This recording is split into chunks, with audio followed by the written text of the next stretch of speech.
దేవుని నామానికి మహిమ కలుగునుగాక. స్తోత్రం చేద్దాం. హల్లెలూయా, హల్లెలూయా. మంచిది. మరి ప్రత్యేకంగా ఏర్పాటు చేయబడినటువంటి ఈ కూడికకు ప్రేమతో ఆహ్వానించినటువంటి దైవజనులు జాన్సన్ గారికి ప్రత్యేకమైనటువంటి వందనాలు తెలియజేస్తూ ఉన్నాను. అలాగనే నా తోటి చదపని వారు, సహోదరులు, దైవజనులు, వేదికలో ఉన్నటువంటి ప్రతి ఒక్కరికి కూడా ప్రత్యేకమైన వందనలు. అలాగనే చేరువచ్చినటువంటి సంఘానికి, ఈ మాటలను వింటున్నటువంటి ఈ ప్రాంత ప్రజలందరికీ కూడా మరొకసారి ప్రభువైన యేసుక్రీస్తు నామములో వందనాలు తెలియజేస్తూ ఉన్నాను. ఒక చిన్న వాక్యాన్ని మీ అందరికీ నేను చూపించాలని ఆశపడుతూ ఉన్నాను. తెస్సలోనికీయులకు రాసినటువంటి మొదటి పత్రిక 3వ అధ్యాయం 2, 3, 4 వచనాల్లో ఉన్నటువంటి మాటలను ఒక్కసారి మనం ధ్యానిద్దాం. తెస్సలోనికీయులకు రాసినటువంటి మొదటి పత్రిక 3వ అధ్యాయం 2, 3, 4 వచనాలు. కాబట్టి ఇక సహింపజాలక ఎదెన్సులో మేము ఉంటిగానైనను ఉండుట మంచిదని ఎంచి ఈ శ్రమల వలన ఎవడును కదిలింపబడకున్నట్లు మిమ్మల్ని స్థిరపరచుటకును మీ విశ్వాస విషయమై మిమ్మల్ని హెచ్చరించుటకును మన సహోదరుడును క్రీస్తు సువార్త విషయంలో దేవుని పరిచారకుడునైన తిమోతిని పంపితిమి. మేము మీ యొద్ద ఉన్నప్పుడు మనము శ్రమను అనుభవింపవలసి ఉన్నదని మీతో ముందుగా చెప్పితిమి కదా, అలాగే జరిగినది. ఇది మీకును తెలియను. అట్టి శ్రమలను అనుభవించుటకు మనము నియమింపబడిన వారమని మీరు ఎరుగుదురు. చాలమ్మా. 4వ వచనంలో ఉన్నటువంటి ఆ మాటను ఒక్కసారి పరిశీలనాత్మకంగా మనం ఒక్కసారి చదువుదాం. ఏంటంటే, శ్రమలను అనుభవించుటకు మనము నియమింపబడిన వారమని మీరు ఎరుగుదురు. దేవుని యొక్క వాక్యాన్ని మనం పరిశీలన చేసినప్పుడు వాక్యం చాలా స్పష్టంగా మనకు అర్థమవుతున్నటువంటి విషయం ఏంటంటే, దేవుడు మనల్ని నియమించాడంట. దేనికి నియమించాడు? అలా అయ్యి ఉండదు లేదు. మరొకసారి ఆలోచించి చెప్పండి. దేవుడు మనల్ని ఎందుకు నియమించాడు? ఆశీర్వాదమునకు కారకులవుటకు. ఈ వాక్యం కొత్తగా ఉంది కాబట్టి పాత వాక్యం మనకి వెంటనే జ్ఞాపకం వచ్చింది. ఇదేంటి, ఇది కాదు కదా వాక్యం. వాక్యం ఏంటి? మన దేవుడు ఎందుకు నియమించాడు? ఆశీర్వాదమునకు కారకులవుటకు మనల్ని నియమించాడు. మేలులతో మన ఆధ్యాత్మిక జీవితాలను నింపడానికి దేవుడు మనల్ని నియమించాడు. ఈ లోక సంబంధమైనటువంటి ప్రతి ఈవులను కూడా అనుభవించి సుఖించుటకు దేవుడు మనల్ని నియమించాడు. ఈ లోకంలో ఉన్నదంతా కూడా సంపాదించుకొని సంతోషించుటకు దేవుడు మనల్ని, నిజమే అంటారా? చాలా మంది క్రైస్తవుల యొక్క ధోరణి అలాగనే కనబడుతూ ఉంటుంది. ఎందుకు మనం నియమించబడ్డాం? ఎందుకు మనం ఏర్పాటు చేయబడ్డాం? ఎందుకు మనం పిలువబడ్డాం? ఎందుకు మనం ఎన్నిక చేయబడ్డాం? ఎందుకు దేవుని యొక్క ప్రత్యక్షతను చూసి ఆయన మార్గంలోనికి నడిపించబడుతూ ఉన్నాము అని అంటే, అనేకుల యొక్క ఆలోచన విధానం ఒకటే.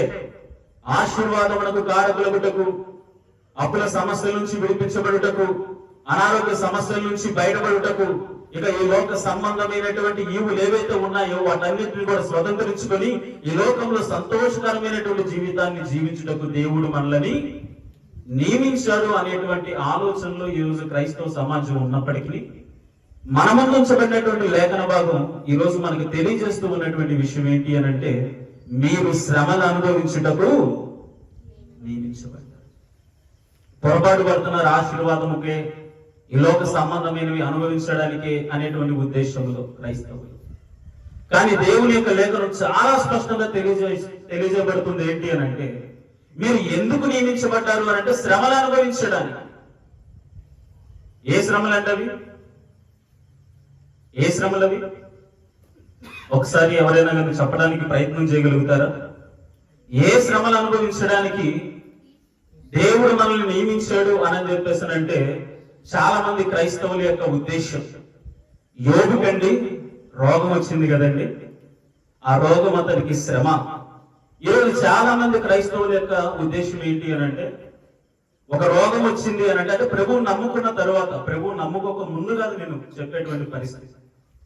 ప్రభువు నమ్ముకోక ముందు, ప్రభువుని తెలుసుకోక ముందు మన జీవితంలో ఏదైనా కానీ అనారోగ్య సమస్య ఉంటే ప్రభు దగ్గరకు వచ్చిన తరువాత దేవుడు దానిని నయం చేసి స్వస్థపరిచి సంఘములో ఆయన సన్నిధిలో మనం నిలబెట్టడానికి అవకాశం ఉంది. దేవుడు అలాంటి కార్యాలు అనేకమైనవి ఆయన ఉన్నప్పుడు చేశాడు. ఇప్పుడు కూడా సంఘం ద్వారా, సేవకుల ద్వారా సమాజంలో అనేకమైనటువంటి అద్భుత కార్యాలు, అంతకు మించిన కార్యాలు ఈ రోజుకి జరుగుతున్నాయి. కానీ సంఘములో చేర్చబడిన తరువాత, క్రీస్తు రక్తంలో కడగబడిన తరువాత క్రైస్తవులు ఎదుర్కొనేటువంటి శ్రమ ఏంటి అని అంటే వెంటనే మనకి యోబు గుర్తొస్తుంది. శ్రమల పాలైనటువంటి యోబుని ఆధారం చేసుకుని మాట్లాడుతూ ఉంటాం. మనకి ఏదైనా చిన్న రోగం వచ్చినా, మనకి ఏదైనా చిన్న సమస్య ఎదురైనా, ఆయాసకరంగా ఉన్న శరీరం బలహీనపరచబడుతూ ఉన్న వెంటనే మనకి యోబు గారు గుర్తొచ్చేసి మనం ఏమంటామంటే విశ్వాసంతో, యోబుకి శ్రమ వచ్చింది కదండి, యోబుకి రోగం వచ్చింది కదండి, క్రైస్తవులకి కూడా ఇలాంటి రోగాలు వస్తాయి అనేటువంటి ఉద్దేశంతో, ఆలోచనతో మాట్లాడుతూ మనము మన స్నేహితులతో కావచ్చు, మన ఆత్మీయులతో కాబట్టి ఇలాంటి సంభాషణ జరిగిస్తూ ఉంటాం. అది ఒక రకంగా వాస్తవం అయినప్పటికీ కూడా క్రైస్తవులు ఎదుర్కొనేటువంటి అనారోగ్య సమస్యలు గాని, ఈ రోగాలు గాని ప్రతిదీ కూడా దేవుడి అనుమతితో వచ్చినవే. కానీ దేవుడు మీ మీదకి ప్రత్యేకంగా ఒక రోగాన్ని తీసుకొని రావాలంటే ప్రభువు నమ్ముకున్న తరువాత, స్వస్థపరచబడిన తరువాత, ఒకవేళ అలాంటి సమస్యలు వస్తే అది శ్రమ కింద పరిగణించబడదు. యోబుకి ఎందుకు వచ్చింది అంటే విశ్వాస పరీక్షను బట్టి యోబుకి ఆ సమస్య, ఆ శ్రమ ఎదురైంది, కానీ వెంటనే దేవుడు దాన్ని తొలగించి కోల్పోయిన దానికన్నా కానీ 100 శక్తిని మరలా తనకు అనుగ్రహించి ఆశీర్వదించినట్లు మనం లేఖనాల్లో చూస్తాం. కానీ మనకు వచ్చేటువంటి అనారోగ్య సమస్యలను చూస్తే ఎంత ప్రార్థనలు చేసినా, ఉపవాసాలు ఉన్నా, కన్నీరు గార్చినా, దైవజనులు ప్రార్థనలు చేసినా కొన్నిసార్లు వాటి నుంచి మనం విడిపించబడం. అప్పుడు మనకు వచ్చేటువంటి ఆలోచన ఏంటంటే పాస్టర్ గారు సరిగ్గా ప్రార్థన చేయట్లేదు, లేకపోతే ఆ మందిరంలో స్వస్థత లేదేమో, లేకపోతే ఇంకేదైనా కానీ ఆలోచనతో ఇక్కడ పవర్ లేదేమో, ఇంకొక చోటకి వెళ్దాం, ఇంకొక దాన్ని ఆశ్రయిద్దాం, ఇంకొక మార్గంలోకి వెళ్దాం అనేటువంటి ఉద్దేశంలో ఉంటాం. కానీ మనకి ఈ అనారోగ్య సమస్యలు, ఈ పరిస్థితులు ఎందుకు ఎదురవుతాయంటే ఎప్పుడు కూడా క్రైస్తవులకి విశ్వాస పరీక్షను బట్టే కాదండి, దేవుని వాక్యానికి విరుద్ధంగా ప్రవర్తించి దేవుడు చెప్పిన మాటని కాదని మన సొంత ఆలోచనలతో, సొంత ఉద్దేశాలతో మనం ముందుకెళ్తున్నప్పుడు కూడా ఈ అనారోగ్య సమస్యలు, రోగాలు క్రైస్తవులకు వస్తాయి. అది శ్రమ కింద పరిగణించబడదు కానీ ఒక శిక్ష కిందకి పరిగణించబడుతుంది. హల్లెలూయా. దాని వేరియేషన్ అనేది మనం అర్థం చేసుకోవాలి. ఒక సమస్య, ఒక రోగం మనకు వచ్చిందంటే అది విశ్వాస సంబంధమైనటువంటి పరీక్షను బట్టి వచ్చిందా, లేకపోతే మనలో ఉన్నటువంటి లోపాన్ని బట్టి వచ్చిందా? హెచ్ఐవి అనేటువంటి రోగం ఒకటి ఉంది కదండి, వాస్తవంగా అది ఎందుకు వచ్చింది చెప్పండి? చాలా మంది క్రైస్తవులు దాన్ని ఎదుర్కొన్నారు. అలాంటి వ్యక్తులకు మేము ప్రార్థనలు కూడా చేస్తాం. విశ్వాస సంబంధమైనటువంటి పరీక్ష అది. వాక్యం విని, దేవుని తెలుసుకొని, ఆయన ప్రేమను గుర్తెరిగి, ఆయన మన కొరకు చేసిన త్యాగాన్ని అంతా కూడా గ్రహించి దాని మీద ఒక అవగాహన కలిగి ఉండి కూడా అనాలోచితమైనటువంటి విధానంలో చెయ్యబడిన పనులు చేసిన కారణాన్ని బట్టి ఆ రోగం అనేది వచ్చింది. శ్రమను బట్టి కాదు, అది నీ మీదకి వచ్చినటువంటి శిక్ష అనేటువంటి విషయాన్ని నువ్వు గుర్తించాలి. ఉదాహరణకి మాత్రమే చెబుతున్నాను, అందరికి అలాగ అడిగారు కాదు, ఒక్కొక్కరికి ఒక్కొక్కటి చేసిన ఇదేమంటారు వ్యతిరేకమైనటువంటి క్రియలను బట్టి, దానిని బట్టి. ఇక్కడ శ్రమను అనుభవించడానికే మీరు పిలువబడ్డారు అని చెప్పేసానంటే ఈ అనారోగ్య సంబంధమైనటువంటి శ్రమల గురించి దేవుడు మాట్లాడటం లేదు. మరి ఇంకేమున్నాయి సమస్యలు? క్రైస్తవులు శ్రమలు అనడానికి గుర్తొచ్చేది అనారోగ్యం ఒకటి, రెండవది ఏంటి? అప్పుల సమస్యలు కదండి. చాలా మందికి ఫైనాన్షియల్ ప్రాబ్లమ్స్ ఉంటాయి. ఇది వచ్చింది అని అంటే క్రైస్తవులం కదండి, మనకి ఇలాంటి సమస్యలు, శ్రమలు సహజమే అని చెప్పేసి అనుకుంటారు. వాస్తవంగా అది కూడా శ్రమ కింద పరిగణించబడదు. ఒక అప్పు చేసావు అని అంటే అది నీ సొంత ఆలోచనతోనూ, నీ అవసరతను బట్టి, నీకున్నటువంటి నీడ్స్ను బట్టి నువ్వు చేస్తావు, కానీ అది శ్రమ కింద పరిగణించబడడానికి అవకాశం ఉండదు. మూడవదిగా ఇంకా శ్రమలు అనంటే మనం ఎదుర్కొంటున్నటువంటి కుటుంబంలో కావచ్చు, నెమ్మది లేనితనం, సమాధానం లేనితనం, గొడవలు, లేకపోతే ఇంకేదైనా తగాదులు, వీటన్నిటిని బట్టి ఏంటి ప్రభువా ఇన్ని సమస్యలు, ఇన్ని శ్రమలు మాకు అనేటువంటి ఆలోచనలో మనం వెళ్తాం. కానీ వాస్తవంగా అవి కూడా శ్రమలు కాదు. మనం అనుకుంటాం అంతే, చిన్న రోగం వస్తే నాకు శ్రమ వచ్చింది, అప్పుల సమస్యలోకి వెళ్ళిపోతుంటే మేము శ్రమల్లో ఉన్నాం, లేకపోతే ఇంకేదైనా కుటుంబంలో కలహాలు ఉన్నా, లేకపోతే నెమ్మది లేనితనం ఉన్నా, వీటన్నిటిని బట్టి అరే మాకు శ్రమలు ఎదురవుతున్నా, మేము క్రైస్తవులం కదా అనేటువంటి ఉద్దేశంలో మనం ఆలోచన చేస్తాం. ఇంకా బాగా చెప్పుకోవాలి అని అంటే శ్రమలు అని అంటే చాలా మంది క్రైస్తవులకి 40 రోజుల లెంట్ డేస్ గుర్తొస్తుంది. ఇక్కడ చేస్తారు. దేవునికి స్తోత్రం, హల్లెలూయా. 40 దినాలు ఉపవాసాలు, భస్మ బుధవారం అనే ఒకటి ఏర్పాటు చేసుకుని, అంటే క్రైస్తవులకి శ్రమలంటే ఇవే. 40 రోజులు ఏమి చేయకూడదు, ఇంకా మాంసాహారాలు ముట్టకూడదు, ఇంకోటి పెళ్లిళ్ళు చేసుకోకూడదు, శుభకార్యాలు చేయకూడదు, ఉపవాసాలు ఉండి తెల్ల బట్టలు వేసుకొని మెడలో ఒక బ్లూ కలర్ ఒకటి వేసుకొని ప్రతి ఒక్కరిని కూడా ఎలాంటి వాళ్ళని పేరు పెట్టి పిలిచే స్వాతంత్రం ఉండేది. కానీ అప్పుడు మనకు ఉండదు, లెంట్ డేస్ లో సహోదరుడా అని పిలవాలి. నాకు తెలిసినటువంటి ఒక సహోదరుడు ఉన్నాడు అన్నమాట. ఇంట్లోకి వెళ్ళిన తర్వాత వాళ్ళ భార్యను కూడా ఏమని పిలుస్తారంటే సహోదరి. ఎవరిని? ఎందుకంటే లెంట్ డేస్, శ్రమల దినాలు. ఇది మన క్రైస్తవులు ఆచరిస్తూ ఉన్నటువంటి ఒక విధానం కనుక, యావత్ క్రైస్తవ సమాజం 40 రోజులు ఉపవాసం నుండి శ్రమ పడుతుంది కనుక శుభకార్యాలు చేయకూడదు, పెళ్లిళ్ళు చేయకూడదు, మాంసాహారాలు ముట్టకూడదు, చెప్పులు వేసుకోకూడదు, అన్యమత ఆచార సంబంధిత వ్యవహారాలన్నీ కూడా సంఘంలోనికి తీసుకుని వచ్చి వాటిని శ్రమలుగా భావిస్తున్నటువంటి క్రైస్తవ సమాజాన్ని ఈ రోజు మనం చూస్తూ ఉన్నాం. శ్రమలంటే అవి కాదు, శ్రమలంటే అవి కాదు. అనారోగ్య సమస్యలు, అప్పుల సమస్యలు, కుటుంబ కలహాలు, లేకపోతే ఆచారపరమైనటువంటి దినాలు, ఇవి కాదు క్రైస్తవులు ఎదుర్కొనేటువంటి శ్రమలంటే. దేవుని యొక్క వాక్యానుసారంగా ఈ రోజు మనం మాట్లాడుకున్నాం శ్రమలంటే ఏంటో. ఒక ఆధ్యాత్మిక జీవితంలో ఒక క్రైస్తవుడు ఎదుర్కొనేటువంటి శ్రమలేంటి, ఎదుర్కోవాల్సినటువంటి శ్రమలేంటి, వాటిని బట్టి మనం పొందుకునేది ఏంటి అనేది కూడా చూసుకుని మనం ముందుకు కొనసాగుతాం. చూడండి, మొట్టమొదటిగా క్రైస్తవులు అనే వారికి ఎదురయ్యేటువంటి శ్రమ అనారోగ్యం కాదు, అప్పుల సమస్య కాదు, లేకపోతే ఇంకేదైనా కలహాలు కాదు, లేకపోతే లెండిటెస్టివ్ కాదు. క్రైస్తవులకి ప్రాథమికంగా మొదటి దశ నుండి చివరి దశ వరకు, అనగా క్రీస్తును తెలుసుకునేటువంటి తొలి దినాల నుండి, అంటే అప్పుడప్పుడే ప్రభువులో అడుగులు వేస్తూ, అప్పుడప్పుడే ప్రభువును తెలుసుకుంటూ, అప్పుడప్పుడే ప్రభు మార్గంలో వెళ్తూ ఉండగా వచ్చేటువంటి సమస్య, శ్రమ, అది చివరి వరకు ఈ క్రైస్తవుని యొక్క మనుగడ ఈ భూమి మీద ఉన్నంత వరకు కూడా అనుభవించేటువంటి శ్రమ, సమస్య ఏంటి అనంటే శరీర సంబంధమైనటువంటి శ్రమ. చెప్పండి ఒకసారి, ఏంటది? శరీర సంబంధమైనటువంటి శ్రమ. ఇది మీకు అర్థం అవ్వాలి అని చెప్పేసానంటే చిన్న విషయాన్ని మీకు ఒకటి చెబుతాను. నా జీవిత అనుభవాల్లోనూ నా శరీరం అని అంటే నాకు చాలా మక్కువ. ఇది వరకు యవనస్తుడిగా ఉన్నప్పుడు నా వ్యక్తిగత విధానం ఎలా ఉండదు అని చెప్పేసానంటే, నాకు ఒక హీరో చాలా బాగా ఇష్టం అండి, పేరు చెప్పను.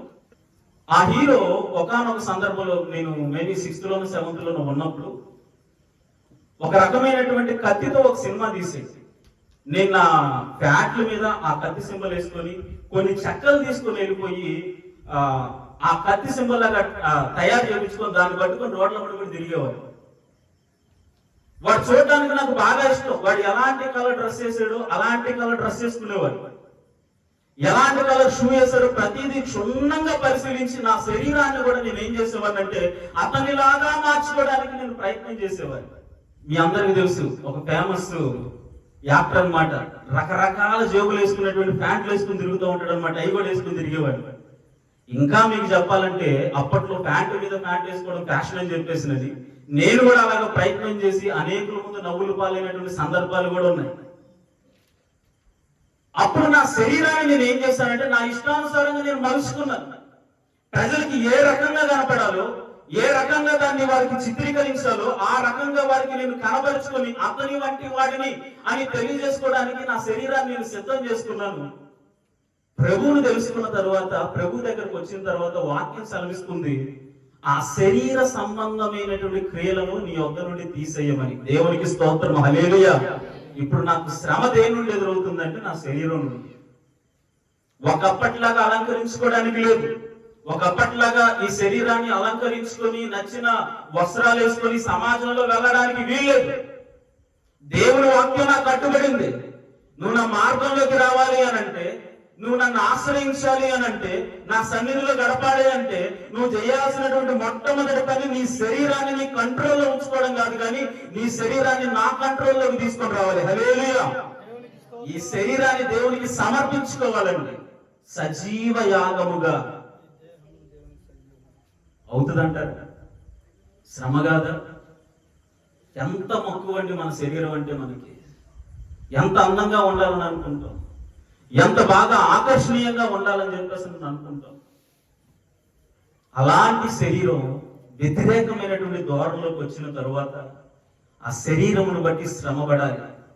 ఇంకొంతమంది మీరు గమనించండి, అప్పటి వరకు రంగురంగు వస్త్రాలు వేసుకున్నటువంటి మనం ప్రభు మార్గంలోకి వచ్చిన తర్వాత, ప్రభు సన్నిధిని ఆశ్రయించిన తర్వాత పద్ధతి కలిగిన బట్టలు వేసుకుంటా ఉంటుంటే చినిగిపోయిన ప్యాంట్లు, లేకపోతే ప్యాంటు మీద ప్యాంట్లు, విచిత్రమైన వేషధారణ వేసుకొని తిరుగుతున్నప్పుడు మాట్లాడిన స్వరాలు దేవుళ్ళలోకి వచ్చిన తర్వాత పద్ధతి కలిగిన బట్టలు వేసుకుంటే అప్పుడు నోరెత్తుతాయి.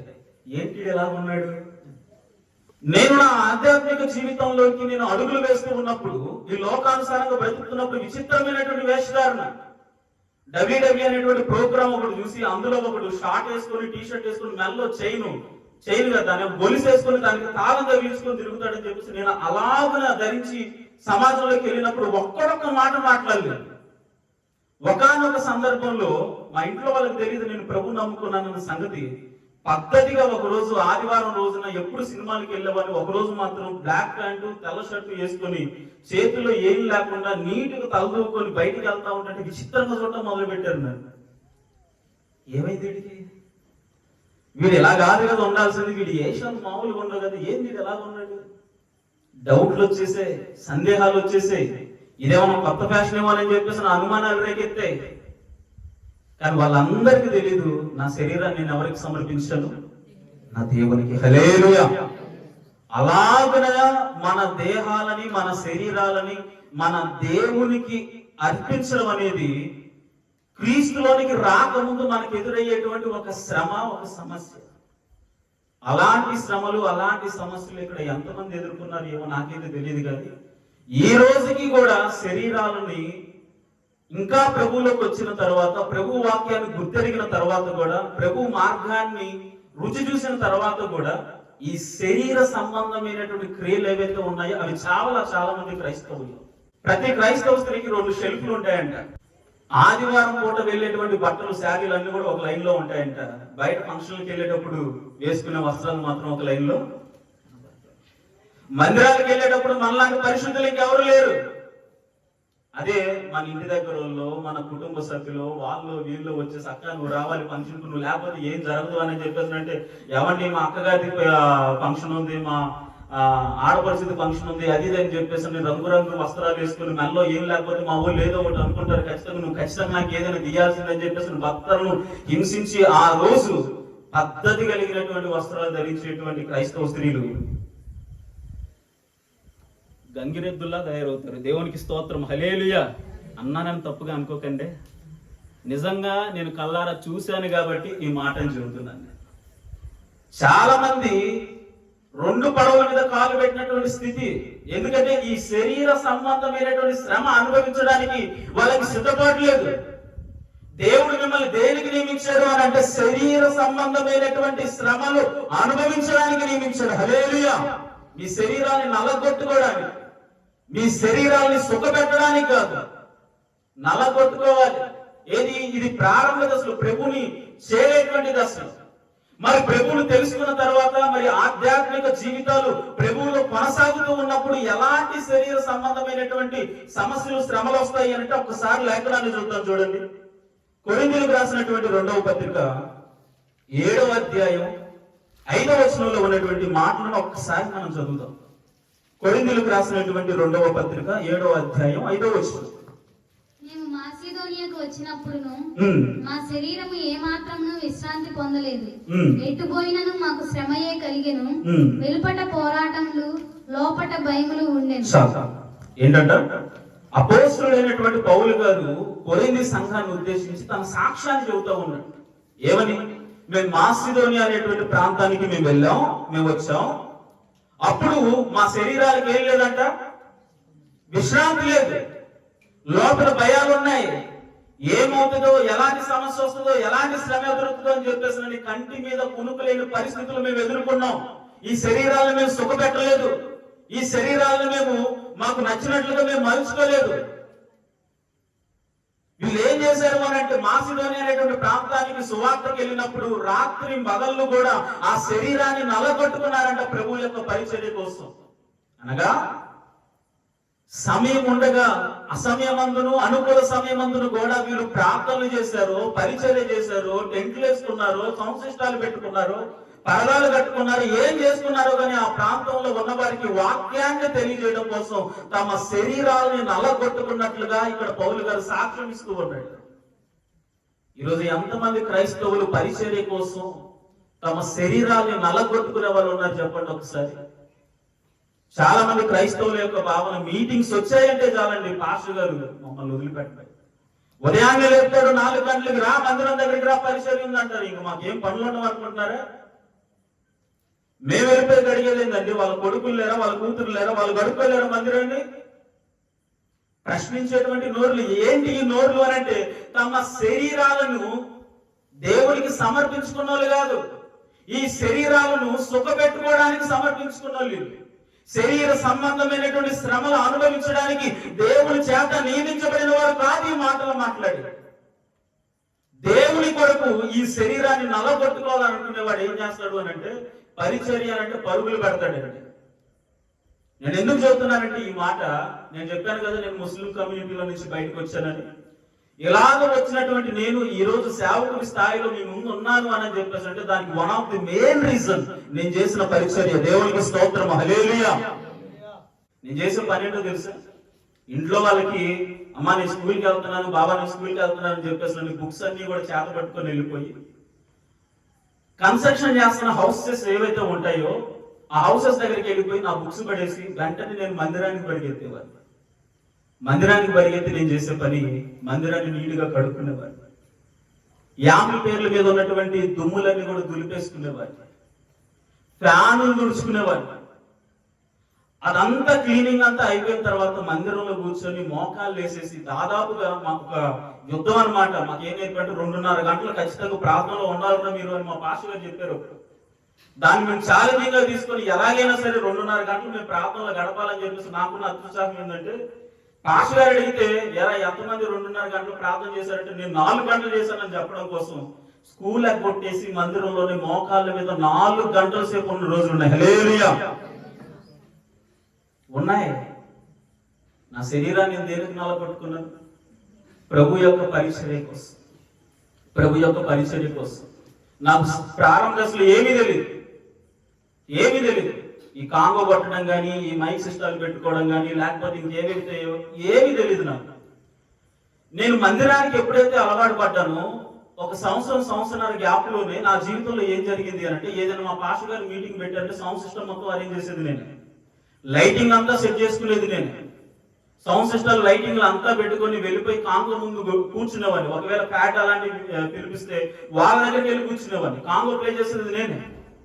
అన్ని నేర్చుకున్నాను. ఎవరు నేర్పిమని కొంతమందిని అడిగితే కొంత వ్యతిరేకత కనబరిచిన కారణాన్ని బట్టి నేనే నేర్చుకోవడానికి నా సొంత అప్పుడు క్యాసెట్ ఉండేవి. ఇలాంటి 50 పేర్లకి క్యాసెట్ పెట్టి ఏదో బటన్ నొక్కితే అప్పుడు ప్లే అవుతుంది. బంగారు తండ్రి నా యేసయ్యా, నా ఫేవరెట్ సాంగ్ బాలసుబ్రహ్మణ్యం గారు పాడినప్పుడు గుంటూరు రాజా గారి సాంగ్స్ అవన్నీ పెట్టుకొని దాంట్లో మోగుతున్నట్టుగా కాంగో కొట్టేసి అది నేర్చుకున్నాను. గ్రౌండ్ అంతా కూడా కొంతమంది పిల్లల్ని నాకు తెలిసిన వాళ్ళు అంటేసుకొని రాళ్ళు ఏరుకొని పట్టలు వేసేసుకొని సభలకి సపోర్ట్ చేసేవారు. నా ప్రారంభ దశ అంతా కూడా ఎలా ఉంది అని అంటే ఈ శరీరాన్ని పరిచర్య కోసం నల్లగొట్టుకున్నాను కనుకనే, ఆ శ్రమ అనుభవించడానికి నా శరీరాన్ని నేను దేవునికి సమర్పించుకున్నాను కనుకనే ఆ పరిచర్య విధానం ఈ రోజు నన్ను సేవకుడిగా నిలబెట్టింది. హల్లెలూయా. ఎంతమంది తమ శరీరాలను ఆ శ్రమకి సమర్పించడానికి సిద్ధంగా ఉన్నారు? దేవుని యొక్క వాక్యం చెబుతుంది, మిమ్ములను నేను శ్రమలు అనుభవించుటకు ఏర్పరచుకున్నాను. శరీర సంబంధమైనటువంటి శ్రమ ఏదైతే ఉందో ఆ శ్రమలను మనం అనుభవించడానికి నియమించబడ్డాం. రోగాలు కాదు, అప్పులు కాదు, సమస్యలు కాదు. పరిచర్య కోసం ఖర్చు అయిపోయేటువంటి విధానాన్ని మనం నేర్చుకోవాలి. పరిచర్య కోసం అహర్నిశలు కష్టపడేటువంటి తత్వాన్ని మనం నేర్చుకోవాలి. ఒక చిన్న పని చెప్తే సేవకుల్ని లేనిపోని మాటలు వెనకనుకోవడం కాదండి, మనం నేర్చుకోవాల్సింది. ఆ పరిచర్యలో ఉన్నటువంటి ఆశీర్వాదం, దానిలో ఉన్నటువంటి ఆ యొక్క ఆత్మ అనుభవాన్ని, ఆ మాధుర్యాన్ని అనుభవించేటువంటి స్థితిలోనికి మన శరీరాలు సిద్ధపడాలి.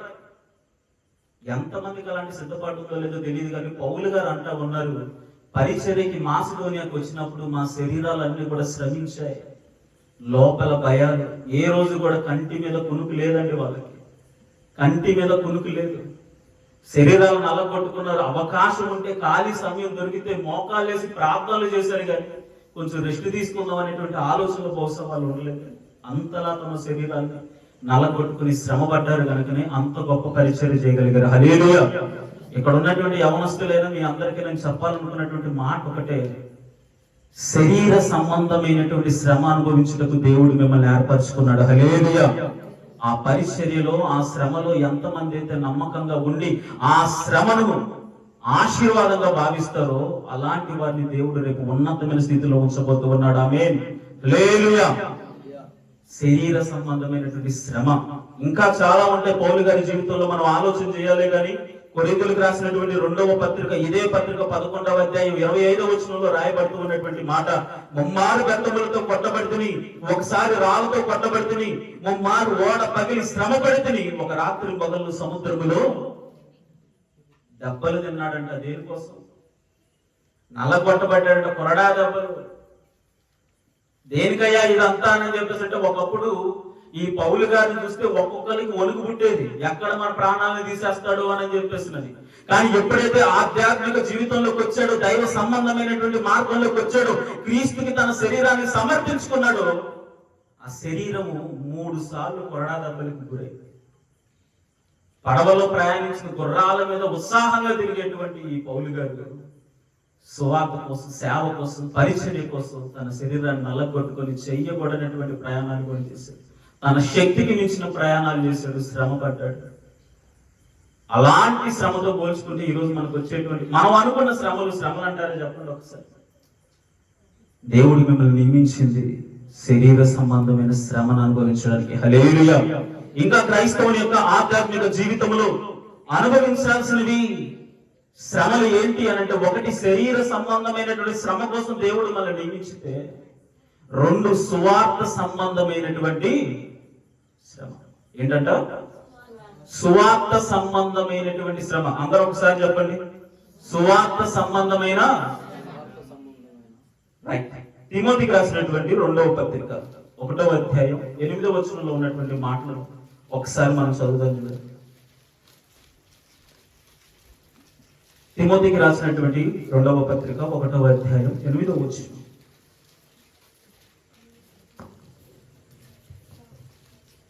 కాబట్టి నీవు మన ప్రభు విషయమైన సాక్ష్యమును గూర్చి అయినను, ఆయన ఖైదీనైన నన్ను గూర్చి అయినను సిగ్గుపడక, దేవుని శక్తిని బట్టి సువార్త నిమిత్తమైన శ్రమానుభవములో పాలివాడవై ఉండుము. ఏంటంట?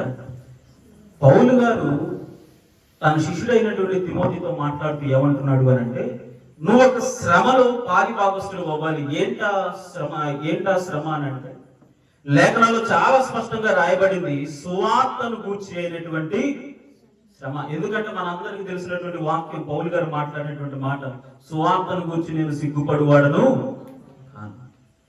ఆ సువార్త ప్రకటించకపోతే ఆయనకి ఏమొచ్చిందంట?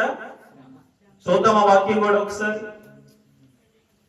ఇదే కొరింథీయులకు రాసిన 1వ పత్రిక 9వ అధ్యాయం 16వ వచనంలో రాయబడింది, నేను సువార్తను ప్రకటించుకున్నను నా అతిశయ కారణము లేదు, సువార్త ప్రకటింపవలసిన భారము నా మీద మోపబడి ఉన్నది.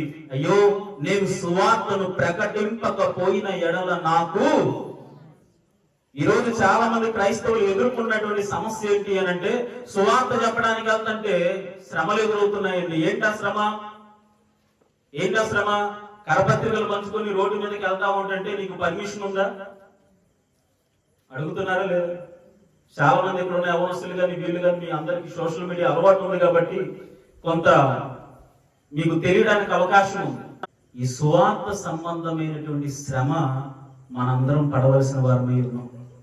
మీరంటే సేవకులండి, మీరంటే పరిచర్యకి సమర్పించుకున్న వాళ్ళండి, మీరంటే ఆ పని మీద నియమించబడిన వాళ్ళండి. మేము అలా కాదుగా. ఇప్పుడు మీరు చెప్పిన వాక్యాలన్నీ కూడా ఎవరి కోసం? సేవకుల గురించే కదా. తిమోతి సేవకుడు కాదా? పౌలు సేవకుడు కాదా? సంఘానికి అని ఒక్క రుజువు చూపించండి మాకు. ఒక వాక్యాన్ని చూద్దాం. ఇవన్నీ అసలు ఎందుకు రాశాడు ఆయన? ఎందుకు రాశాడు ఇవన్నీ? ఏ ఉద్దేశంతో రాశాడు ఇవన్నీ? ఒక్కసారి చూద్దాం. మొదట మనం చదువుకునే దశలోనికి రాసినటువంటి పత్రికలో, ఈ శ్రమల వలన ఎవడను కదిలింపబడకుండానట్లు మిమ్మును స్థిరపరచుటకు. మిమ్మును అంటే సేవకులేని అక్కడ ఉంది. ఎవరికి రాస్తున్నాడు ఈ పత్రికని? పౌలు గారు స్థాపించినటువంటి దశలోనికి అన్నటువంటి సంఘానికి రాస్తూ ఉన్నాడు. పౌలు గారు స్థాపించినటువంటి సంఘాల్లో ఒక ఉన్నతమైనటువంటి స్థితి కలిగినటువంటి సంఘం దశలోనికి సంఘం.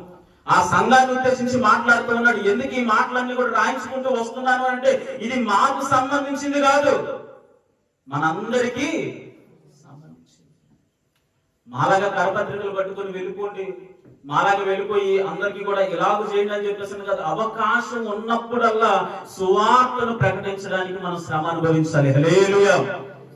మనకైతే అమ్మో వాళ్ళు కొడుతున్నారండి, మన వల్ల కదా, వాళ్ళు తిడుతున్నారండి, మా వల్ల కదా, మేము అటు వెళ్ళలేము. ఈరోజు నేను సేవ చేస్తున్నటువంటి ప్రదేశం, పాస్టర్ గారు మొన్న వచ్చారు మీటింగ్స్ చూశారు. రైట్ సైడ్ అంతా కూడా ఒక కమ్యూనిటీకి సంబంధించిన వాళ్ళు, లెఫ్ట్ సైడ్ అంతా కూడా మా కమ్యూనిటీ కనుక ముస్లిం సంబంధించిన వ్యక్తులు. మధ్యలో దేవుడు మందిరాన్ని ఏర్పాటు చేశారు. ఇలాగ మందిరాన్ని ఏర్పాటు చేసి అక్కడ పరిచర్య ప్రారంభ దశలో మందిరం కడుతుంటే ఒకళ్ళు ఫోన్ చేసి మాకు మాట్లాడినటువంటి మాట, రే నువ్వు అక్కడ మందిరం కడుతున్నావు, మందిరం కట్టావనుకో నీ చెయ్యో కాలో ఉండదు, ఆలోచించుకో అని చెప్పేసి అన్నాడు. ఇది శ్రమపడే తత్వం కలిగినటువంటి సేవ కదా. నేను ఆయనతో మాట్లాడిన మాట ఒకటే, అన్నా చెయ్యో కాలో అయితే పరిచర్య కాల సిద్ధంగా ఉంది, అది తీసుకో, పరిచర్య ఆగితే వచ్చు. హల్లెలూయా. సిద్ధపడి ఉండాలి. అలాంటి కఠినమైనటువంటి పరిస్థితుల్లో గుండా ఆ ప్రాంతానికి సువార్త ప్రకటించడానికి 3 సంవత్సరాలు అక్కడ పరిచర్య ప్రారంభించి మొన్నే సువార్త సభలు జరిగాయి. దేవుని నామ మహిమాత్మ ఏం గొడవ లేకుండా, తిడతారేమో కొడతారేమో అక్కడ లేకుండా చేస్తారేమో భయపడి సేవ ఆపేయలేదు. ఆ ప్రాంతంలో ప్రకటించాల్సినటువంటి సువార్త ఆపేయలేదు. కానీ మనలో చాలా మందికి అవకాశం ఉంటుంది. ఏంటి అవకాశం? సువార్త ప్రకటించేటువంటి అవకాశం. మన కుటుంబ సభ్యులు కావచ్చు, మన ఆత్మీయులు కావచ్చు, మన స్నేహితులు కావచ్చు. ఏం చెప్పాలి వెళ్ళి వాళ్ళ దగ్గరికి? యేసుక్రీస్తు మాత్రమే నిజమైన దేవుడు, ఆయన నమ్ముకుంటే పరలోకానికి పోతావు, లేకపోతే నువ్వు నరకానికి పోతావు, ఇంకా ఆలోచించుకో. ఇదేనా మనం చేసే సువార్త? ఇలాంటి సువార్తలు చేస్తా ఉన్నాం కాబట్టి పట్టుకొని అంటున్నారు. మనం మార్చాల్సింది మతాల్ని కాదండి, వాళ్ళ వ్యక్తిత్వాన్ని. హల్లెలూయా. దేవుని యొక్క దృష్టిలో దేవుడు ఆదిమ సంఘానికి, అపోస్తులకి, అందరికీ నేర్పినటువంటి సువార్త విధానం ఏంటంటే బ్రతుకులను మార్చడం, వాళ్ళ ఆలోచనలు మార్చడం, వాళ్ళ పద్ధతులను మార్చడం, పాపం చేయకుండా పరిశుద్ధులుగా ఉండటకు ప్రయాసపడటం, దేవుని గుర్తిరిగి ఆయన మార్గంలోనే దానిలోనే నీతి ఉందన్న సంగతిని వారికి బోధించి, కులం మారకపోయినా మతం మారకపోయినా కానీ వారిని దేవుని సన్నిధిలో నిలబెట్టారు ఆదిమ సంఘం. హల్లెలూయా. ఇంకా అనేక మంది వేరే వేరే మతాల్లో ఉన్నటువంటి వ్యక్తులు కూడా ప్రభు యొక్క మార్గాన్ని వారికి చూపించి వారిలో ఉన్నటువంటి వ్యక్తిత్వాలు మార్చడానికి, వారిని పరలోకం తీసుకురావడానికి ప్రయాసపడుతున్నారు. కానీ మతాలు మార్చడానికి ప్రయాసపడుతున్నారు. అలాంటి సువార్తం చేయాలని దేవుడు మన నుండి కోరుకుంటూ ఉన్నాడు. దానికి అనేక అవకాశాలు మనకున్నా మనం ఏం చేస్తున్నాం? ఈ సువార్త సంబంధమైనటువంటి శ్రమ అనుభవించడానికి మనం సిద్ధంగా లేవు. కానీ దేవుని యొక్క వాక్యం చెబుతుంది, మీరు ఈ శ్రమను అనుభవించడానికి మీరు నియమించబడ్డారు. ఒకవైపు మమ్మల్ని కొడతామంటున్నారు, తిడతామంటున్నారు, చంపేస్తామంటున్నాం, మేమైతే మానలేదు, ప్రభు మమ్మల్ని వాడుకుంటున్నాడు. అలాంటి నిశ్చయత, అలాంటి దృఢ సంకల్పం, అలాంటి తీర్మానం మనలో ఉంటే దేవుడు మనల్ని కూడా అంతే విధంగా వాడుకుంటాడు. కానీ ఎందుకో ఆ శ్రమ అనుభవించడానికి క్రైస్తవులంతా మనం సిద్ధంగా లేకపోయాం. అందుకే ఎక్కడ మందిరాలు అక్కడికే ఆగిపోయాయి, ఎక్కడ విశ్వాసులు అక్కడికే ఆగిపోయారు. సువార్త అనగారిపోతా ఉంది. వస్తున్న సమస్యలను బట్టి, శ్రమలను బట్టి, ఇబ్బందులను బట్టి వెనకడుగు వేసి హ్యాపీగా మందిరాల్లో కూర్చొని మన పనులు మనం చేసుకుంటా ఉన్నాం. మనం పోతే చాలైన తర్వాత. అందుకే నా దేవుడు మనల్ని నియమించింది, అందుకే నా దేవుడు మనల్ని ఏర్పరచుకున్నాడు. శ్రమలు అనుభవించడానికి దేవుడు మనల్ని ఏర్పరచుకున్నాడు. మనకు అవకాశం ఉంటుంది. చాలా మంది మన చేతి వినడానికి అవకాశం, మనకి సిగ్గండి చెప్పాలంటే. ఏమనుకుంటారో, ఏం ఫీల్ అవుతారో, అక్కకి చేతి ఏమనుకుంటుంది, అన్నకి చేతి ఏమనుకుంటాడు. కానీ ఏనంటా ఉన్నాడు, సువార్తను గురించి నేను సిగ్గుపడువాడను. అలాంటి సిగ్గు మనకు ఉండదు. దేవుడు మనల్ని ఏర్పరచుకుంది, దేవుడు మన నుండి ఆశిస్తుంది కూడా. ఆయన మన కోసం అంత శ్రమ పడి తన ప్రాణాన్ని ఇచ్చి, రక్తం గార్చి, మనకి విమోచనని ఇచ్చి, ఆయన వెళ్తూ మన నుండి కోరుకుంది ఏంటో చెప్తాం, మీరు సర్వలోకమునకు వెళ్ళి సర్వ సృష్టికి మన నుండి కోరుకుంది అది. నీ డబ్బును కానీ, లేకపోతే నీ హోదాని కానీ, లేకపోతే ఇంక ఏది నీ దగ్గర ఉన్నది ఏది ఆయన కోరుకోలేదు, కానీ నీ దగ్గర ఉండి ఆయన ఆశిస్తుంది ఇదే. అందుకొరకు దేవుడు మనల్ని నియమించాడు. ఎంతమంది ఆ నియమం ప్రకారం జీవిస్తున్నారో, ఎంతమంది ఆ సువార్త సంబంధమైనటువంటి శ్రమ అనుభవించడానికి సిద్ధపడ్డారు నాకైతే తెలియదు. కానీ ఈ రాత్రి కాల సమయంలో సువార్త సంబంధమైనటువంటి శ్రమ అనుభవించడానికి దేవుడు మనల్ని నియమించును గాక. ఎలాంటి సమస్యలు ఎదురైనా, ఎలాంటి శ్రమలు ఎదురైనా, అనేకుల బ్రతుకులను మార్చి దేవుని యొక్క సన్నిధిలో వారి ఆధ్యాత్మిక జీవితములను నిలబెట్టుదుము గాక. క్రైస్తవులుగా మనకి ఇది ఒక ఛాలెంజింగ్ గా ఉండాలి. ప్రభు రాకడ అత్యంత సమీపంగా ఉంది. ప్రభు అతి త్వరలో రానే ఉన్నాడండి. ఆయన రాకడకి సంబంధించినటువంటి అనేక కార్యాలు మనకి తెలిసి కొన్ని జరుగుతున్నాయి, తెలియక కొన్ని జరుగుతున్నాయి. పని చేయాల్సినటువంటి ఆ యొక్క వేగం మనకి చాలా అవసరం. మనం పోతే చాలైనటువంటి ఉద్దేశంలో దయచేసి ఎవరు ఉండగలరు. సేవకులు కూడా ఇంత ప్రయాసపడి సువార్త సభలు ఏర్పాటు చేసి, ఇంత ఖర్చు చేసి, నేను మీటింగ్స్ పెట్టేటప్పుడు కూడా నేను చాలా భయపడ్డాను. వాతావరణాన్ని బట్టి, వ్యతిరేకతను బట్టి ఎంతో మంది నమ్మి కష్టాజీతాలు ఇచ్చారు. అది వృధాగా పోకూడదు. ఒక్కరికైనా దేవుని యొక్క వాక్యం వెళ్ళాలి. నాకు 200 మంది ప్రజలు అక్కర్లేదు, 2 ఆత్మలు చాలు ప్రభు అనేటువంటి నిర్ణయంతో మీటింగ్స్ ఏర్పాటు చేస్తే, దేవుని యొక్క మహాకృపను బట్టి 2 ఆత్మలు అంటే దేవుడు 3 ఆత్మలు ఇచ్చాడండి. హల్లెలూయా. దానికి సంబంధించిన సంతోషం ఇంకొకటి లేదు నాకు. ఇప్పటికీ అనేకులకి నేను ఫోన్లు చేస్తే సభలు ఎలా జరిగినాయి అన్నానంటే 3 ఆత్మలు రక్షించబడ్డాయి అన్నానే చెబుతున్నాను. భోజనాలు భలే చేసామన్నా, అసలు దూర ప్రాంతం నుంచి భలే వచ్చారన్న, వాక్యం భలే చెప్పారన్న. ఇది కాదు నాకు మొదటి 3 ఆత్మలు రక్షించబడ్డాయి. క్రీస్తు నెరగని ప్రజలు 3 ప్రభువును తెలుసుకుని వాళ్ళు దేవుని యొక్క సన్నిధిలో స్థిరపడడానికి నిర్ణయించుకున్నారు. అంతకు మించిన గొప్ప విషయం ఇంకోటి ఉందంటారా? ఈ సువార్తను ప్రకటించడానికి మేము ఎదుర్కొన్న సమస్యలు, శ్రమలు అన్నిటి కాదు. దగ్గరుండి పాస్టర్ గారు చూశారు కాబట్టి నేను ఎంత వేగంతో పనిచేస్తున్నాను, అటు తిరుగుతున్నాను, ఇటు తిరుగుతున్నాను, భయపడుతున్నాను. పాస్టర్ గారి కారు ఇదంతా దేనికి? ఎక్కడ వాక్యం ఆగిపోతుందో, ఎక్కడ సువార్త ఆగిపోయిందో, ఎక్కడ ఇబ్బందులు ఎదురవుతాయో, ఈ తపన, ఈ తాపత్రయం మాకు ఉంది కనుక ప్రభు పని చేయించుకుంటున్నాడు. ఆ పనిలో మీరు పాలిభాగస్తులు అవ్వాలి. హల్లెలూయా. పౌలు గారు చేసినటువంటి యొక్క సువార్త పరిచర్యలో ఆయన ఒక్కడిదే కాదు, ఆదిమ సంఘం యొక్క సహకారం ఎంతో ఉన్నతమైంది.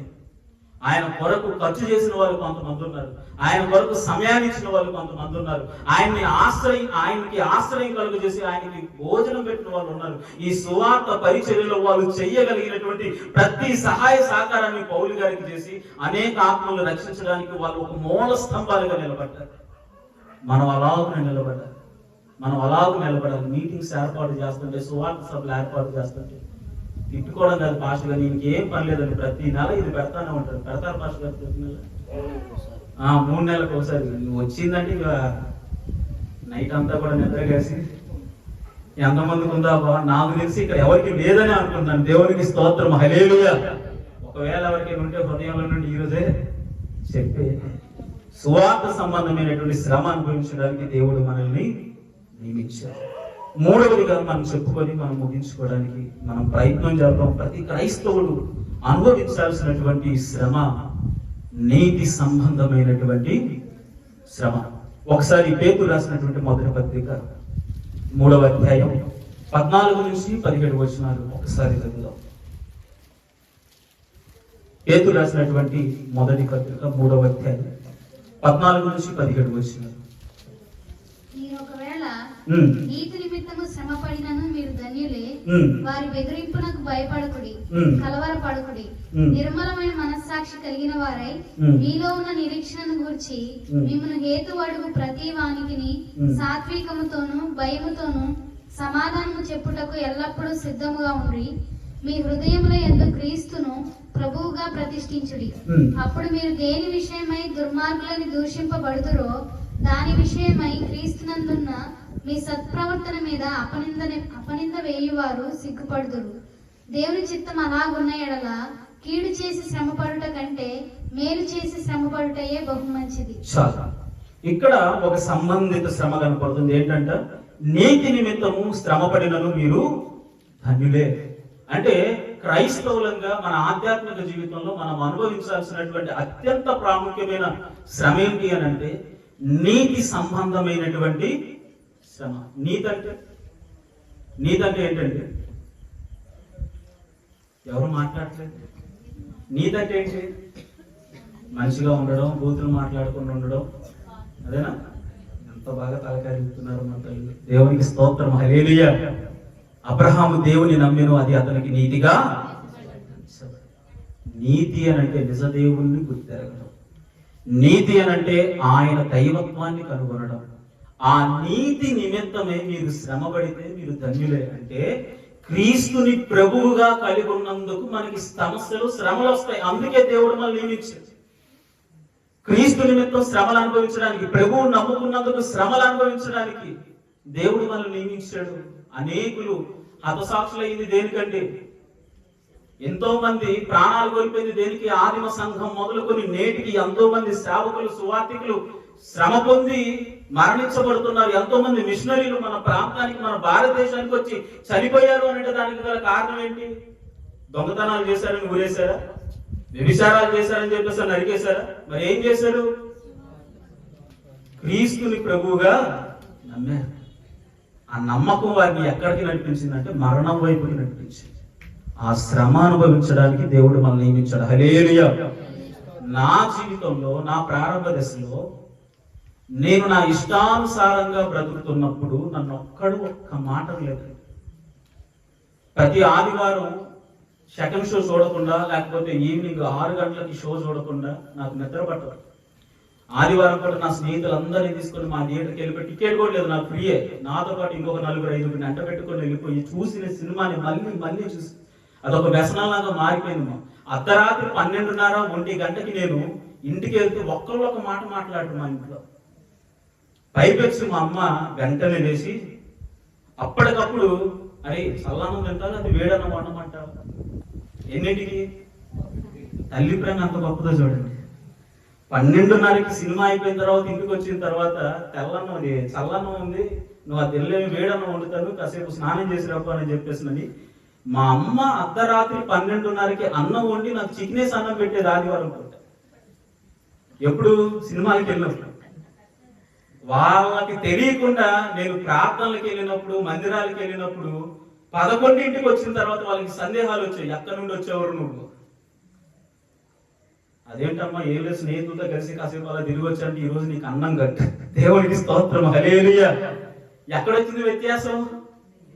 పద్ధతిగా ఉండి ఏదో 11 గంటలకల్లా ఇంటికి వచ్చి ఏదో మీటింగ్కి వెళ్ళిపోయి, సువార్త సభకి వెళ్ళి ఎవరికి తెలియకుండా బైబిల్ మనలా మందిరంలో పెట్టేసి సీక్రెట్ గా ఇంటికి వచ్చినప్పుడు మా అమ్మ రెడీగా సీరియస్ గా, ఎక్కడి నుండి వచ్చావు డౌట్. అదే సినిమాకి వెళ్ళిపోయినప్పుడు, ఇలా వెళ్ళిపోయినప్పుడు 12:30 అన్నం తింటావు నాన్న, మా అమ్మ నాతో మాట్లాడేటువంటి మాట. ఒక్కళ్ళు వేలెత్తి చూపించలా లోకానుసారంగా బ్రతుకుతున్నప్పుడు. ఎప్పుడైతే నేను ప్రభువుని నమ్ముకున్నానో, ప్రభువుని అంగీకరించానో, ప్రభువుని స్వీకరించానో, ప్రభు మార్గంలో నడుస్తున్నానో, ప్రతి వేలు నా వైపు చూపించింది. మా స్నేహితులు, ఎలా నువ్వు ఒక్క పొట్లా లేవు, వాళ్ళతో కలిసి తిరుగుతున్నప్పుడు ఎటువంటి చెడు అలవాట్లేదు లేవండి. నాకు చిన్నతనం నుండి నాకు దాదాపుగా 20 మందికి పైగా స్నేహితులు ఉన్నారు. అందులో ఆల్మోస్ట్ 19 మంది డ్రింకర్స్. దేవుని మహాకృపను బట్టి నాకు అలాంటి అలవాటు కూడా లేదు. అయినా సరే నేను వాళ్ళతో తిరిగేవాడిని. చెప్పాను కదా, సినిమానే నాది ప్రపంచం, కొంచెం పద్ధతిగానే ఉండేవాడిని. అయినా సరే ఇంత ఇదిగా ఉన్నప్పటికీ కూడా ప్రశ్నించిన నోర్లు వాళ్ళతో కలిసి తిరుగుతున్నప్పుడు, ఇలా చేస్తున్నప్పుడు, మందిరానికి వెళ్తున్న మా స్నేహితులు, ఎరా ఆదివారం పూట మ్యాచ్ ఆడకుండా ఎక్కడికి వెళ్తున్నావు నువ్వు ఎలాగైతే నువ్వు మాతో తిరగడానికి వీల్లేదు. నా స్నేహితులు నన్ను వెలేసి ప్రభువుని నమ్ముకున్నాను అన్న సంగతి తెలిసిన తర్వాత నా కుటుంబం నన్ను వ్యతిరేకించి, నాకు అన్నం పెట్టకుండా నన్ను దూరం చేసి, ఆల్రెడీ నేను చెప్పాను అనుకుంటా, అన్నయ్య దగ్గర మీటింగ్స్ దగ్గరికి వెళ్ళినప్పుడు కూడా చెప్పారు. ఒకానొక సందర్భంలో రాష్ట్రం ఎప్పుడు కూడా దాగదు కదా, రాష్ట్ర క్రైస్తవుడిగా ఉన్న నేను బహిర్గతం అయిపోయి, నేను ప్రభువుని నమ్ముకున్నాను, మందిరానికి వెళ్తున్నాను అన్న సంగతి తెలిసిన తర్వాత మా అమ్మ, మా నాన్నగారు ఇద్దరు కూడా మందిరం మీదకి గొడవకు వచ్చారు. పాస్టర్ గారిని తిట్టడానికి. పాస్టర్ గారి దగ్గరికి వెళ్ళేవాడిని నేను తిట్టడానికి. రోడ్డు మీదకి వచ్చేసి నానా తిట్లు పెడతా ఉన్నారు. పాస్టర్ గారు వచ్చారు, నేను భయపడతా అక్కడే మధ్యలో నిలబడిపోయా. ఒకవైపు మా అమ్మ, ఇంకొక వైపు మా పాస్టర్ గారు. మా కొడుకుకి ఏదో మీరు మత్తు పెట్టారు, మా కొడుకు ఏదో మీరు మాయ చేశారు, వాడు అసలు ఈ 2 సంవత్సరాలు ఏంటంటే వాడు స్కూల్కి పోక, ఏం చేశారు మీరు, అది ఇది అని చెప్పేసి గొడవ పడతా, కేసులు పెడతాం, అది ఇది అని చెప్పేసి అంటే కొంతమంది పెద్ద మనుషులు వచ్చారు. దాదాపుగా 4 బజార్ల జనాలు గుమ్మిగూడారు ఆ మందిరం చుట్టూ. వాళ్ళని అడిగిన ప్రశ్న, గొడవ జరిగి నీకు మీ అమ్మ కావాలా, ఆశ్రమం గారు కావాలా, ఏదో ఒకటి తెలుసుకోరా అని చెప్పేసి ఒక్క సెకండ్ కూడా ఆలోచించేలా నాకు ఆశ్రమం గారే కావాలి. దేవునికి స్తోత్రం, హల్లెలూయా. నీతి నిమిత్తమైనటువంటి శ్రమ. నేను ప్రభువుని నమ్ముకున్నాను, నా ప్రాణం పోయేంత వరకు ఆయన్నే నా హృదయంలో ప్రతిష్ఠించాను. ఆయన తర్వాత నాకు ఎవరైనా, హల్లెలూయా. అందరూ షాక్ అయ్యారు. తల్లిదండ్రులు కోరుకుంటాడు, ఏంటి వీడు ఇంతలా చేంజ్ అయిపోయాడు. రోగం వచ్చి మారినోని కాదు, సమస్యలు ఎదురై మారినోని కాదు, చిన్నతనంలోని ఎలాగో పట్టబడ్డానో దేవుడికి తెలియదు. కానీ క్రీస్తుని నేను దేవుడిగా నమ్మాను. ఆ నమ్మకం ఏం చేసింది అంటే నా కుటుంబాన్ని నా నుండి దూరం చేసింది, నా స్నేహితుల్ని నా నుండి దూరం చేసింది, నా బంధువుల్ని నా నుండి దూరం చేసింది. అందరు నాకు వ్యతిరేకమైపోయారు, ఎవరు నన్ను చేర్చుకోవడం లేదు, ఒంటరిగా మిగిలిపోయానండి నేను. ఒకానొక సిచ్యువేషన్ ఒకటి వచ్చింది, ప్రభు నమ్ముకున్న కారణాన్ని బట్టి. బ్యాగ్ భుజాన తగిలించుకొని పిడుగురాల నుండి గుంటూరు, వేరే ఒక స్నేహితుడు గుంటూరులో ఒక షాప్ చూసి అందులో జాబ్ చేయి, అక్కడ సేల్స్ బాయ్ గా ఉండు, దాంతోపాటు అక్కడే ఒక రూమ్ ఉంటుంది, అక్కడే తిను అని చెప్పేసినటువంటి మాట మాట్లాడితే కుటుంబాన్ని వదిలిపెట్టి బ్యాగ్ తగిలించుకొని ఏడ్చుకుంటా నాకు ఎవ్వరూ లేరు అనేటువంటి బాధతో దిగులుతో గుంటూరు ప్రయాణం అయ్యి నేను ఆ రోజు వస్తున్నానండి. అప్పటి వరకు ఎందుకు నమ్మానో దేవుడిని నాకు తెలియదు, ఎందుకు ఆయన ఆశ్రయించానో నాకు తెలియదు, అసలు ఆయన గురించి నాకు ఏమీ తెలియదు. కానీ ఇష్టం దేవుడు అంటే. ఆ పాటలు అన్నా కానీ, ఆ ఆరాధన అన్నా కానీ, ఆ నడిపింపు అన్నా కానీ, ఆ మందిరం అన్నా కానీ అదే ప్రపంచం అయిపోయింది నాకు. ఎవరు ఉన్నా లేకపోయినా నాకు మందిరం ఉంటే చాలనుకున్నాను, నాకు పరిచర్య ఉంటే చాలనుకున్నాను. నాకు బాగా ఇష్టం ఏంటంటే సువార్త సభ జరిగిన తర్వాత అందరితో కలిసి పరిచర్య చేసి సరదాగా అందరం కూర్చొని భోజనం చేసి సంతోషంగా తృప్తి చెందుతారు చూసావా, అది నాకు చాలా సంతోషాన్ని ఇచ్చింది. ప్రభు సన్నిధి నాకు చాలా సంతోషాన్ని ఇచ్చింది. ఆ సంతోషానికి మించి ఇంకొకటి నాకు అక్కర్లేదనుకున్నాను. నేను కన్న కలలన్నీ కూడా దేవుని నమ్ముకున్న తర్వాత చంపేసుకున్నాను. అన్ని కూడా సమస్తాన్ని పూజ చేసుకొని ప్రభువుని నా హృదయంలో ప్రతిష్ఠించుకున్నాను. ఆ నీతి కలిగిన దేవుని నేను నమ్మాను. అది నాకు నీతిగా ఎంచబడింది. అది ఎంచబడిన తర్వాత కుటుంబానికి దూరం అయ్యి ఒక్కనే ఒంటరిగా నాకు నువ్వు ఉంటే చాలు ప్రభువా అనేటువంటి ఆలోచన కూడా లేదు నాకు. ఎందుకు నమ్మే, అసలు ఎందుకని వీళ్ళకి ఇంత వ్యతిరేకంగా సమాధానం చెబుతుంది. ఎవరు కావాలంటే పాస్టర్ కావాలి. మీరు వచ్చేసి అదే నువ్వు మాలో ఉంటావా లేకపోతే నువ్వు అటే వెళ్తావా అంటే నేను అటే వెళ్తాను, ఎక్కడికి వెళ్తాను, ఇష్టం వచ్చిన చోటుకి వెళ్తాను. ఒకానొక సందర్భంలో అదే బ్యాగ్ తగిలించుకొని గుంటూరు ప్రయాణమే వెళ్తా ఏడ్చుకుంటూ, ఎందుకని నా తల్లిదండ్రులు నన్ను ఇలాగ మాట్లాడారు, ఎందుకు నా కుటుంబం నన్ను వ్యతిరేకించి, ఎందుకు వాళ్ళు నన్ను ఆ విధంగా ఇబ్బంది పెట్టారు అనేటువంటి, ఇంకా నాకు ఎవరు లేరా అనేటువంటి కన్నీటితో నా ప్రయాణం కొనసాగుతుంటే ఇదే సత్తెనపల్లి దాటిన తర్వాత జోరున వర్షం పడుతుంది, హెల్మెట్ పెట్టుకున్నాను. ఒక స్వరం నాతో మాట్లాడుతుంది, నేను నిన్ను కని ఉన్నాను, హల్లెలూయా. అప్పటి వరకు ప్రభు మాట్లాడతాడు అన్న సంగతి కూడా నాకు తెలియదు. నేను నిన్ను, ఎవరి మాట మాట్లాడింది, హెడ్ ఫోన్స్ కూడా లేవు. ఏమైనా హెడ్ ఫోన్స్ ఎవరు పెట్టుకున్నానా, ఫోన్ ఏమైనా వచ్చిందా? ఇదే సత్తెనపల్లి దాటిన తర్వాత ఇది వాగేదో ఉంటది కదండి, ఇదేదో బ్రేకుల కంపెనీ పైపులు ఇవన్నీ ఉంటాయి అక్కడ చెట్టు కింద బండాపి హెల్మెట్ తీసి అటు ఇటు చూసుకుంటున్నా, వర్షం పడుతుంది, చీకటి, నాకేం అర్థం కావట్లా. ఎవరైనా మాట్లాడారా? ఫోన్ చెక్ చేసుకుంటున్నాను, ఫోన్ కూడా కాదు. ఏంటి ఆ సౌండ్, ఎవరో వ్యక్తి మాట్లాడినట్లు, ఏంటి ఆ మాట.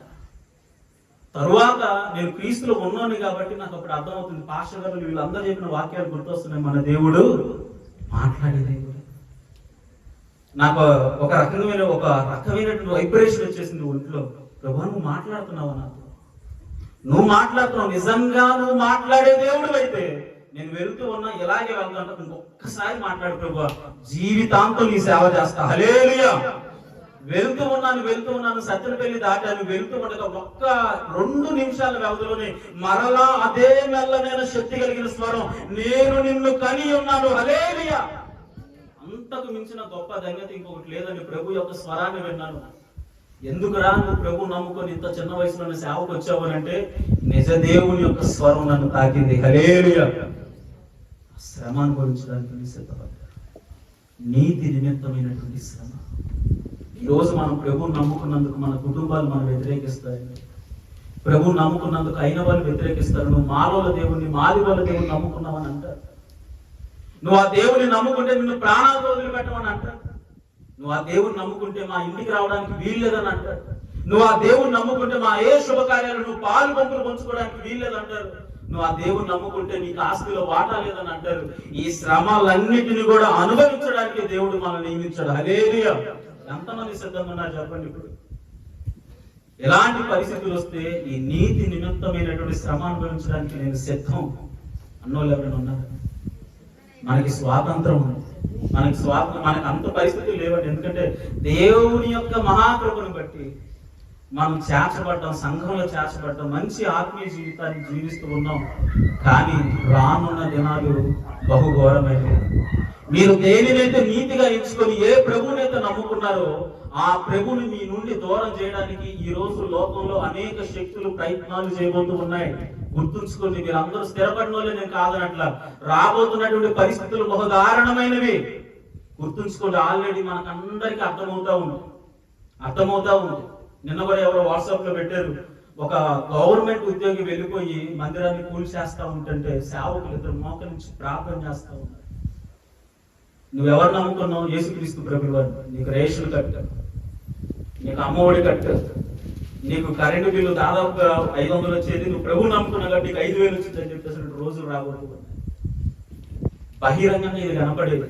ఒంటరిగా దొరికావో, ప్రభు నమ్ముకున్నది వెళ్తా ఉంది, ఆ రోడ్డులోనే ఆపేసేయండి, భూస్థాపితం చేసేయండి అనే పరిస్థితులు రాబోతూ ఉన్నాయి. సంగమా, జాగ్రత్తగా ఆలోచించి నేను చెబుతున్న మాట. రాబోతున్న పరిస్థితులు, నీతి నిమిత్తమైనటువంటి శ్రమ రాబోతుంది. ఇప్పుడు పరిస్థితులు అలాంటివి లేవండి. మేము సంతోషంగా ఉన్నాం, మేము బాగున్నాం, మేము ప్రారంభ దశ నుండి మేము అనుభవిస్తూనే ఉన్నాం. కానీ మన సంఘానికి త్వరలో రాబోతూ ఉన్నాయి. దేవుడు తన స్వరక్తం ఇచ్చి సంపాదించిన సంఘానికి త్వరలో రాబోతూ ఉన్నాయి. అవి ఇదివరకే సమాజంలో బయలుదేరి ఉన్నాయి. ఎంతమంది ఈ నీతి నిమిత్తమైన శ్రమ అనుభవించడానికి సిద్ధపడున్నారో తెలియదు. కానీ ఎక్కడ నుండైనా కానీ ప్రార్థనలో మీ ఆధ్యాత్మిక జీవితాలను కట్టుకోండి. శరీర సంబంధమైనటువంటి శ్రమ అనుభవించడానికి, స్వార్థ సంబంధమైన శ్రమ అనుభవించడానికి, నీతి నిమిత్తమైన శ్రమ అనుభవించడానికి మనల్ని మనం తయారు చేసుకుందాం. ఇలాగ తయారు చేసుకుంటే మనకు వచ్చేటువంటి బహుమానం ఏంటంటే, పరలోకంలో యోహాను భక్తుడు ప్రకటన గ్రంథంలో మనకి కనబడుద్ది, సమస్త జనములలో నుండి ఒక గుంపు గొర్రెపిల్ల సింహాసనం ఎదుట పరిశుద్ధుడు పరిశుద్ధుడు పరిశుద్ధుడని ఆయన ఆరాధిస్తూ సంతోష గానాలతో ఆయన్ని కీర్తిస్తా ఉంటుంటే, అందులో నుండి ఒక ఆయన తెల్లని వస్త్రాలు ధరించుకున్న ఒక పెద్ద వ్యక్తి యోహాను దగ్గరకు వచ్చేసి, యోహాను, గొర్రెపిల్ల సింహాసనం ఎదుట ప్రభువుని ఆరాధిస్తున్న వాళ్ళు ఎవరో నీకు తెలుసా అని చెప్పేసి అంటే, నేను ఇక్కడికి కొత్త కదయ్యా, ఇక్కడ ఉండేవాడు నువ్వు, నీకే తెలుసు, ఎవరో చెప్పు వాళ్ళు అని అంటే, ఆ పెద్ద మనిషి ఇచ్చిన సమాధానం ఏంటో చెప్పనా? వారు మహాశ్రమల నుండి వచ్చిన వారు. హల్లెలూయా. ఎక్కడి నుండి వచ్చారంట? ఒక్కసారి ఆ వచనాన్ని చదువుకొని మనం ముగించుకుందాం. ప్రకటన గ్రంథం 7వ అధ్యాయం. నేను అయ్యా నీకే తెలియనగా అతడు ఎలాగో నాతో చెప్పెను, వీరు మహాశ్రమల నుండి వచ్చిన వారు, మీరు మహాశ్రమల నుండి వచ్చిన వారు గొర్రె పిల్ల రక్తములో తమ వస్త్రములను ఉదుకుకొని వాటిని తెలుపు చేసుకుని, అందువలన వారు దేవుని సింహాసనం ఎదుట ఉండి రాత్రి పగళ్ళు ఆయన ఆలయములో ఆయనను సేవించుచున్నారు. సింహాసనాసీనుడైన వాడు తానే తన గుడారము వారి మీద కప్పును, వారికి ఇక మీదట ఆకలైనను దాహమైనను ఉండదు, సూర్యుని ఎండైనను ఏ వడగాలి అయినను వారికి తగులదు. ఏలయనగా సింహాసన మధ్యమందు గొర్రెపిల్ల వారి కాపరి అయి జీవ జలముల బొగ్గల యొద్దకు వారిని నడిపించును. దేవుడే వారి కన్నుల నుండి ప్రతి బాష్ప బిందువును తుడిచివేయు. ఎవరిల్లు? నీతి నిమిత్తం శ్రమ అనుభవించిన వారు, సువార్త నిమిత్తం శ్రమ అనుభవించిన వారు, శరీరము నిమిత్తం శ్రమ అనుభవించిన వారు. ఎవరయ్యా వీళ్ళు అని అంటే, మహాశ్రమల నుండి వచ్చారండి వీళ్ళు. గొర్రె పిల్ల రక్తంలో తమ వస్త్రములను గుదుకుకొని తెలుపు చేసుకుని వాళ్ళు వచ్చింది ఎక్కడ నుండి? సమస్యల నుండి, శ్రమల నుండి, సంతోషాల నుండి కాదు, ఆరోగ్యకరమైనటువంటి జీవితం నుండి కాదు, ఆర్థికపరమైనటువంటి సమృద్ధి నుండి కాదు. ఎటు పోయిన వారికి శ్రమలే. పౌలు అంటున్నాడు, ఎటు వెళ్ళినా మాకు శ్రమే అన్నట్లుగా సంఘం అంతా శ్రమ ఎదుర్కొంది. ఆ సంఘంలో మనం కూడా ఉంటాం ఒకవేళ ఇలాంటి శ్రమలు అనుభవిస్తే. ఆ శ్రమలు అనుభవించి అక్కడికి వెళ్ళిన తర్వాత వాళ్ళ అడ్రస్ ఏమైపోయిందంటే, వాళ్ళు పలానా పిడుగురాల నుండి వచ్చారు, వాళ్ళు పలానా సత్యనపల్లి నుండి వచ్చారు, వాళ్ళు పలానా ఇండియా నుండి వచ్చారు, వాళ్ళు అమెరికా నుండి వచ్చారు. అది కాదు మన అడ్రస్. మన అడ్రస్ ఏంటో చెప్పండి. అక్కడికి పోగానే ఎక్కడి నుండి వచ్చాడే మీరు అంటే, మహాశ్రమల నుండి. హల్లెలూయా. అలా మహాశ్రమల నుండి వెళ్ళిన వారికి పొందుకునేటువంటి ఆయన గొప్ప ధన్యత చూడండి. తన గుడారమును ఆయన కప్పుతాడంట మనకి.